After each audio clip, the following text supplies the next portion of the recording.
Are you confused about research project? So don't know how to start? So here is the solution. Hello everyone, welcome back to my channel Pharma Talk with Imran. Hi everyone, welcome back. So in this video I am going to talk about a research project which is mainly related to pharmaceutics department. And here we are going to open up a simple and easy tricks and the secrets which is associated with research project, and what are the different problems which might a researcher can face during the research work, and how to tackle with, and how to perform a easiest way, and how to find the solutions for different problems. All those things we are going to discuss in this video. So hopefully it might be interesting. Thank you.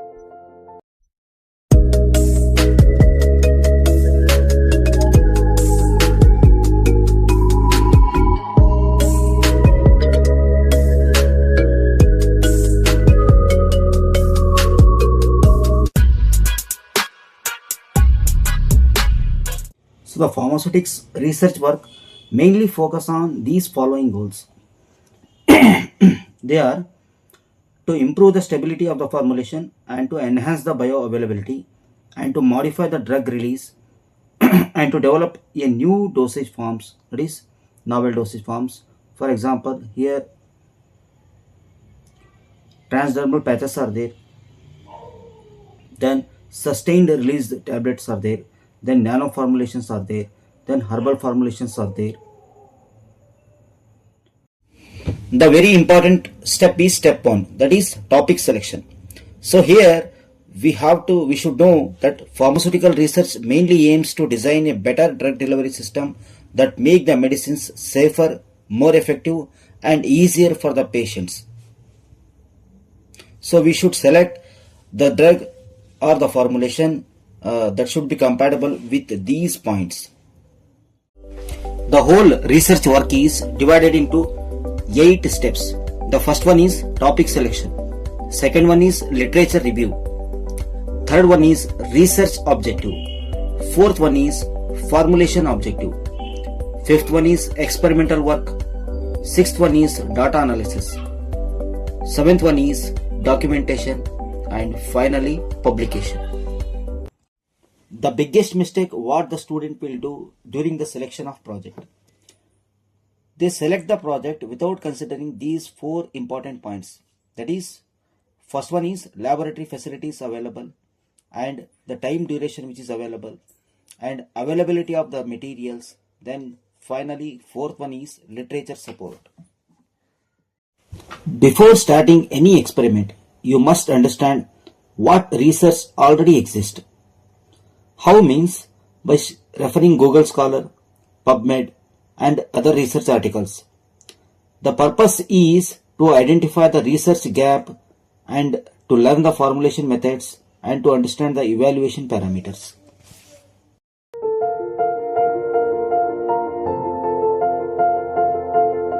The next step is very important, that is defining a specific aim and objectives. So in the pharmaceutics research project, it is very much important to define a particular aim and objectives. Defining a clear aim and specific objectives is essential for proper planning and a successful execution of the project. So many students, what they do means they select a general aims, which is going to lack of information about the clarity. So here is the example why general name is not enough. For example, if any students select a topic, select a project of to prepare tablets. So in this topic, what is the problem is here this type of aim does not explain actually what type of the tablets and which drug or polymer is selected and what is being evaluated after formulation, then what is the scientific purpose. So all these clarity will be not there in the simple or general aim or title. Then instead of that, if we are going to put the aim like a example, to develop a sustained release tablets using hydrophilic polymer and evaluate the drug release behavior. So here everything is clear. So here the formulation selected is tablet, and which type of drug release we are going to do, there is a clarity, that is we are going to formulate a sustained release tablet, and which type of excipient we are using. For example, we are using hydrophilic polymer, and depending on this formulation the evaluation parameters are designed. So here there are some key components of good aim, that is clearly mention the dosage form or delivery system, then include the formulation strategy, that is you are going to, for example, you are going to prepare sustained release or controlled release formulation, then specify the materials like or excipients. Definitely, if it is possible not, it should be definitely you should mention the specific excipients or polymers which are used in that formulation. Then state the evaluation or outcome, that is what are the evaluation parameters you are going to select. So in the pharmaceutics, the selection of formulation is very much important in the initial step. So this selection of the pharmaceutical product or formulation is very much important, and the pre-formulation studies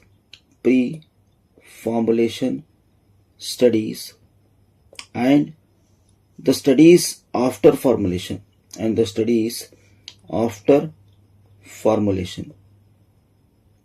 So both are mainly depend on the type of formulation which you are selected. Here, for example, you are selecting any solid dosage forms like tablets are there, then capsules are there, and powders are there, whatever it may be. So definitely the evaluation parameters will change, and the pre-formulation studies will change, and the whole thing is going to change. Even the evaluation test or evaluation parameters will be changed depending on the type of formulation.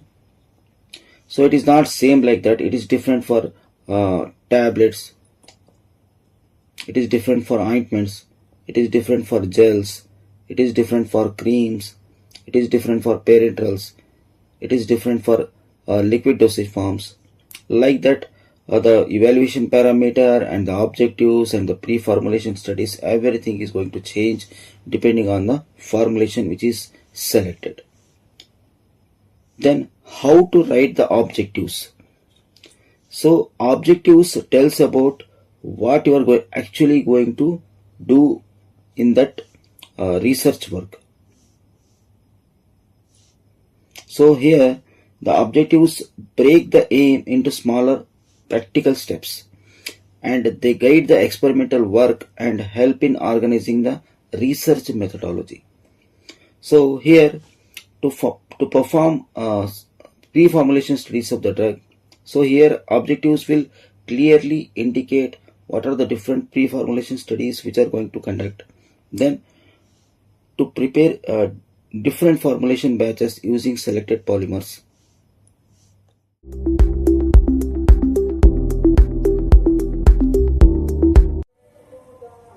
Now the pre-formulation studies.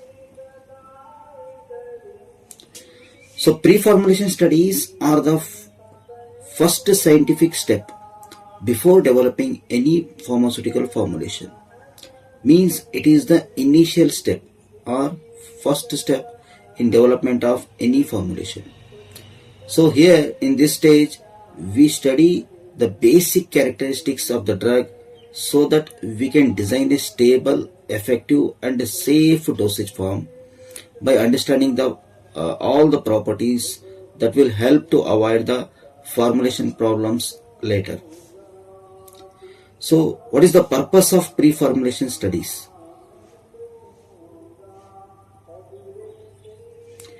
The first one is to understand the drug characteristics before formulation. Means we should know the characteristics of the drug before formulating into any suitable dosage form. The next one is to predict the stability and compatibility. Both are required. So by doing pre-formulation studies, we can easily predict the stability of the formulation of the drug and the compatibility of the drug with other dosage form. See, in any dosage form or in any formulation, it has mainly two parts. One is drug part, another one is non-drug part. Drug part is the actual API, that is active pharmaceutical ingredient, which is going to produce action on the body. And the non-drug part is the other ingredients, that is other than the drug. It may be anything. It may be binders, or it may be sweetening agents, or it may be fillers, or it may be viscosity enhancers, or it may be coloring agent, or it may be sweetening agent. Whatever it may be, the other ingredients other than the drug part which are included in the formulation, they are called as this one, that is excipients or non-drug parts. So there should be the compatibility between the drug and non-drug part should be there. Otherwise, it will definitely affect the properties or characteristics of the drug. If the drug is going to interact with the excipient, if the drug is going to interact with the excipients or non-drug part, then definitely it will affect the characteristics as well as the therapeutic effect as well as the physical and chemical properties of the drug. Physical as well as chemical properties of the drug. That is why it is very necessary to study the compatibility of the drug with the other ingredients. Then selection of suitable excipients and the manufacturing method. So after doing the compatibility study, we can able to select a suitable excipient. Suitable excipient means which will be not going to affect the drug action or its characteristics. After that, we are going to design the manufacturing method. Which method is suitable? For example, for the tablet production, we have wet granulation technique, we have dry granulation technique, and for the liquid dosage form, we have simple dissolution method and any other method. So likewise, we are able to design the formulation method after doing these studies. And then it also reduces the risk of formulation failure. If you have done the proper pre-formulation studies, that will reduce the risk of formulation failure afterwards. And the next one is solubility studies. Solubility studies mainly refers to the ability of the drug to dissolve in different solvents such as water and other buffer solutions or any organic solvent. So it is very important because the drug solubility affects dissolution rate, absorption as well as bioavailability. In a simple manner, highly soluble drugs dissolve faster or quickly. Poorly soluble drugs need special technique like particle size reduction and use of good solubilizing agent. So here the solubility matters a lot. Why? Because especially in case of solid dosage forms, if like tablet, capsule or powders. So if it is not properly soluble, if the solid dosage form is not properly soluble, what happens? If there is a less solubility, then poor absorption or poor dissolution. If there is a poor absorption, the bioavailability is very low. If there is a very low bioavailability, then the effect or action of the drug on the body is reduced. We cannot get the proper therapeutic action.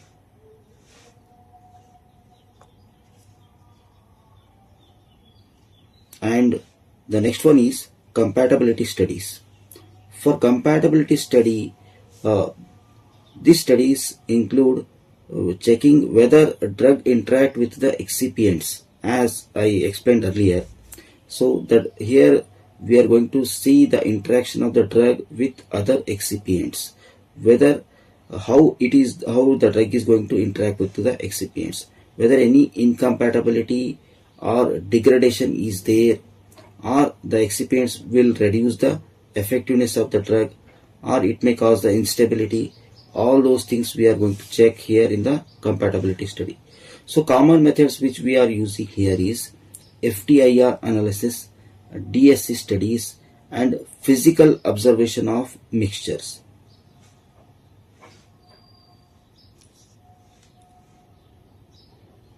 So here the physical characteristics mainly include about the particle size, the shape of the particle, and the flow properties of the particles, and what is the melting point, and what is the crystallinity. All these things are going to comes under physical properties. These properties mainly influence in processing, mixing, and compression process. And the next very important step is formulation design. It mainly includes selection of API, that is active pharmaceutical ingredient or drug, and selection of excipients, that is non-drug part, other ingredients other than drug. Then selection of formulation method. So what is the method, or which method we are going to adopt to formulate particular dosage form or formulation.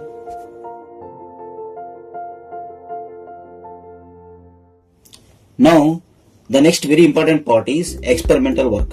So here the actual work is going to start in a practical manner. Here it includes the pre-formulation studies and formulation preparation and evaluation test. So pre-formulation studies we are going to do before formulation. Then formulation preparation, we are going to select a good procedure and we are going to adopt that procedure, and we are going to formulate the formulation. Then comes after formulation studies, that is evaluation test. Here we are going to do the different tests on the prepared formulation. For example, when we select the tablet, we are going to check the thickness, hardness, dissolution test, and the drug content present in the tablet, all those things. And the next step is data analysis. Data analysis mainly include graph plotting, study of release kinetics, and comparison between the batches. So here the readings or the data which is obtained after the evaluation test for the formulation, that we are going to interpret, or that we are going to show in a graphical model by plotting the graph, and we are going to study the release kinetics of the drug, how the drug is releasing with respect to time, and what speed and how much speed the drug is going to release from the formulation. And then we are going to compare these data between the different batches of the same formulation. So in the research work, that is very important. We are not going to prepare only one formulation. We are preparing multiple formulation with putting the drug in a common strength. We are not going to change the strength of the drug, but we are going to make variations in the other non-drug part, like excipients, like that we are going to see in the data analysis. And the step 7 is the writing work, that is documentation and thesis writing. Here the student should include the introduction, methodology, results, discussion, and conclusion. All these things are included in the thesis notebook. Then we are going to prepare a proper documentation of thesis writing. And step 8, that is publication. So here we supposed to publish our work in the form of article. So here we are supposed to choose a indexed journal and avoid predatory journals, then follow author's guidelines. So these are some steps which we are going to adopt in this process, and select a good journal, good indexed journal, and publish your work in the form of article for better recognition. And at last, but not the least, so here the common mistakes that students will make, that is, they are going for copy paste research, then selecting a very complex topic, then there is no literature review at all, then poor documentation. So all those mistakes will fail the total research work. So that is why please avoid these things, that is copy paste research, then selecting a very complex topic that is not easily we can execute the work, then do a proper literature review before starting the experiments or before starting the research work, and go for a proper documentation and a systematic documentation, so that the research work will run smoothly and easily. Thanks for watching, and if you really feel the video is useful, and don't forget to like, share and subscribe